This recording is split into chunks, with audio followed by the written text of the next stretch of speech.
When World War II ended and the American deep state welded the national security establishment into place with the National Security Act, the world entered into a new era. The era of the military-industrial complex. But when the Cold War ended and the clash of civilizations became the new existential threat, the deep state found an opening for another paradigm shift. As the all-pervasive threat of terrorism became the carte blanche for total surveillance, the powers that shouldn't be found the organizing principle of our age would not be military hardware, but data itself. Welcome to the age of the information industrial complex. This is the Corbett Report. Of all the things that President Dwight D. Eisenhower did during his years in office, it is for a single phrase from his farewell address that he is best remembered today: the military-industrial complex. In the councils of government, we must guard against the acquisition of unwarranted influence, whether sought or unsought, by the military-industrial complex. The potential for the disastrous rise of misplaced power exists and will persist. It is not difficult to see why these words passed so quickly into the political lexicon. Think of their explanatory power. Why did the US use inflated estimates of Russian military capabilities to justify stockpiling a nuclear arsenal that was more than sufficient to destroy the planet several times over? The military-industrial complex. Why did America send 50,000 of its own to fight and die in the jungles of Vietnam, killing untold millions of Vietnamese, not to mention Cambodians? The military-industrial complex. Why did the US use the public's fear and anger over 9/11 and a phony panic over non-existent weapons of mass destruction to justify the illegal invasion and trillion-dollar occupation of Iraq? The military-industrial complex.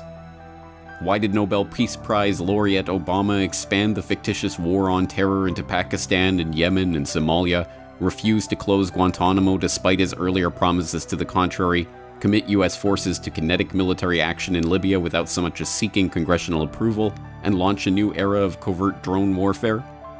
The military-industrial complex. Why has Trump not only continued but further expanded the US military presence in Africa, increased US aid to Israel and Saudi Arabia, actively enabled the war crimes in Yemen that have led to the largest cholera outbreak in human history, and killed more civilians in his first 6 months in office than former drone king Obama killed in his entire 8-year presidency? The military-industrial complex. When you think about it, it's rather remarkable that such a phrase was ever uttered by a president of the United States, much less a former 5-star general. Could you imagine any modern-day president talking about something like the military-industrial complex and its attempted acquisition of unwarranted influence without immediately dismissing the idea as a conspiracy theory? Over the decades, there has been much speculation about Eisenhower's use of the phrase and what precisely he was warning against. Some have argued that the phrase was prompted by Eisenhower's discovery that the Rand Corporation was grossly misrepresenting the Soviets' military capabilities to John F. Kennedy, who ended up using the Rand-invented and completely fictitious missile gap threat as a cornerstone of his 1960 presidential election campaign. Whatever the case, it is perhaps time to revisit Eisenhower's most famous speech. What Eisenhower is ultimately describing is the rise of American fascism, the merger of government and corporate power. What term can better capture the nature of early 21st century American political life? Is there any longer any doubt that the military-industrial complex has reached its ultimate expression in firms like Blackwater, aka G, aka Academy, and its military contractor brethren? Is there any other word but fascism to describe a state of affairs when a Secretary of Defense can commission a study from a private contractor to examine whether the US military should be using more private contractors, only for that same Secretary of Defense to leave office and become president of the company that conducted the study, only to leave that company to become vice president of the US and begin waging a war that relies heavily on no-bid contracts awarded to that same company based on the recommendation that it made in its original study? Yet this is precisely the case of Dick Cheney and Halliburton. It would be difficult to think of a more blatant example of the military-industrial complex fascism that Eisenhower was warning of. But as it turns out, there was another warning about fascism embedded in that farewell address that has received far less attention than the military-industrial complex formulation, perhaps because there is no catchphrase hook to describe it. Today, the solitary inventor, tinkering in his shop, has been overshadowed by task forces of scientists in laboratories and testing fields. In the same fashion, the free university, historically the fountainhead of free ideas and scientific discovery, has experienced a revolution in the conduct of research. Partly because of the huge costs involved, a government contract becomes virtually a substitute for intellectual curiosity. For every old blackboard, there are now hundreds of new electronic computers. Given that this warning came in 1961, before the age of communication satellites or personal computers or the internet, it was a remarkably prescient observation. If scientific research half a century ago was dominated by federal grants and expensive computer equipment, how much more true is that for us today, half a century later?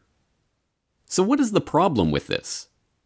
As Ike explained, yet in holding scientific research and discovery in respect, as we should, we must also be alert to the equal and opposite danger that public policy could itself become the captive of a scientific, technological elite.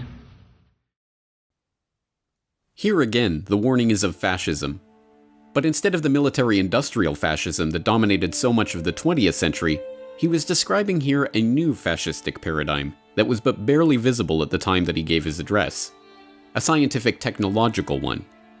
Once again, the threat is that the industry that grows up around this government-sponsored activity will, just like the military-industrial complex, begin to take over and shape the actions of that same government. In this case, the warning is not one of bombs and bullets, but bits and bytes. Not tanks and fighter jets, but hard drives and routers. Today we know this new fascism by its innocuous-sounding title, Big Data, but in keeping with the spirit of Eisenhower's remarks, perhaps it would be more fitting to call it the information-industrial complex. The concept of an information-industrial complex holds equally explanatory power for our current day and age as the military-industrial complex hypothesis held in Eisenhower's time. Why is a company like Google going to such lengths to capture, track, and database all information on the planet? The information-industrial complex. Why were all major telecom providers and internet service providers mandated by federal law to hardwire in backdoor access to American intelligence agencies for the purpose of spying on all electronic communications? The information-industrial complex. Why would government after government around the world target encryption as a key threat to their national security? And why would banker after banker call for Bitcoin and other cryptocurrencies to be banned, even as they plan to set up their own central bank-administered digital currencies? The information-industrial complex. The effects of this synthesis are more and more felt in our everyday lives. Every single day, hundreds of millions of people around the world are interfacing with Microsoft software or Apple hardware or Amazon cloud services running on chips and processors supplied by Intel or other Silicon Valley stalwarts. Google has become so ubiquitous that its very name has become a verb meaning to search for something on the internet. The 21st century version of the American dream is encapsulated in the story of Mark Zuckerberg, a typical Harvard whiz kid whose atypical rise to the status of multi-billionaire was enabled by a social networking tool by the name of Facebook that he developed. But how many people know the flip side of this coin? The one that demonstrates the pervasive government influence in shaping and directing these companies' rise to success, and the company's efforts to aid the government in collecting data on its own citizens. How many know, for instance, that Google has a publicly acknowledged relationship with the NSA? Or that a federal judge has ruled that the public does not have the right to know the details of that relationship? Or that Google Earth was originally the brainchild of Keyhole Inc., a company that was set up by the CIA's own venture capital firm, In-Q-Tel, using satellite data harvested from government Keyhole-class reconnaissance satellites? Or that the former CEO of In-Q-Tel, Gilman Louie, sat on the board of the National Venture Capital Association with Jim Breyer, head of Excel Partners, who provided $12 million of seed money for Facebook. Or that in 1999, a backdoor for NSA access was discovered in Microsoft's Windows operating system source code. or that Apple founder Steve Jobs was granted security clearance by the Department of Defense for still undisclosed reasons while heading Pixar in 1988, as was the former head of AT&T and numerous others in the tech industry. The connections between the IT world and the government's military and intelligence apparatus run deep. In fact, the development of the IT industry is intimately intertwined with the US Air Force, the Department of Defense, and its various branches, including famously DARPA, and, of course, the CIA. A cursory glance at the history of the rise of companies like MITRE Corporation, Oracle, and other household electronics and software firms should suffice to expose the extent of these relations and the existence of what we might dub an information industrial complex. But what does this mean? What are the ramifications of such a relationship?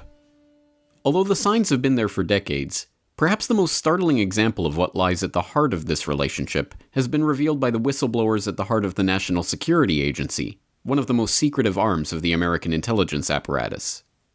While Edward Snowden has received the most attention with his revelation of the PRISM program, much of the information about the NSA's ability to surveil all electronic communications has been revealed over the past decade by NSA whistleblowers like Russ Tice, William Binney, Thomas Drake, and J. Kirk Wiebe, third-party contractors like Snowden and AT&T whistleblower Mark Klein, and independent journalists like James Bamford. Together, the story they tell is of a truly Orwellian society in which all communications are being captured and analyzed by the NSA and, with the advent of facilities like the new data center in Utah, presumably stored indefinitely for use at any future time in any future investigation for any pretense by anyone with authorization to access that data. According to Snowden, this includes lowly third-party contractors like himself, operating at NSA subcontractors like Booz Allen Hamilton in the vast and expanding private intelligence industry that has grown up around the information industrial complex in the exact same way as private military contractors like Blackwater formed around the military-industrial complex. In some ways, this information-industrial complex is even more insidious than its military-industrial counterpart. For all of the ills caused by the military-industrial complex, and there are many, at the very least, it required some sort of excuse to drain the American people's resources, and its failures, like the Vietnam quagmire or the debacle in Iraq, happened in the clear light of day. In the information-industrial complex, where vast spying programs happen in the shadows and under the cover of national security, it takes whistleblowers and insiders willing to risk it all even to find out what is being done by these shadowy agencies and their private sector contractors. Even worse, the entire Orwellian spy grid is being run on the flimsiest of pretenses, the war on terror, that has no defined endpoint and justifies turning that spy grid inward on the American people themselves. Surely Eisenhower never envisaged the monstrosity that this information-industrial complex has become, but the foresight he saw in identifying its early stages over half a century ago is remarkable. The problem is that we are even further away from heeding the warning that he delivered in that 1961 address than we were at that time. It is the task of statesmanship to mold, to balance, and to integrate these and other forces, new and old, within the principles of our democratic system, ever aiming toward the supreme goals of our free society. If only this was the rhetoric that was shaping today's debate on the issue, instead of the well-worn canard that we must strike a balance between freedom and security. Sadly, until such time that the National Security Act of 1947 is repealed, and the cover of national security is lifted from the dark actors that populate this sector, the information-industrial complex is unlikely to be quashed, or even hampered, anytime soon. The Corbett Report is brought to you by the Corbett Report subscriber, a weekly newsletter featuring James Corbett's International Forecaster editorial, recommended reading and viewing, discounts on Corbett Report DVDs, and once a month, a subscriber-only video. Sign up today to start receiving your copy at corbettreport.com/support.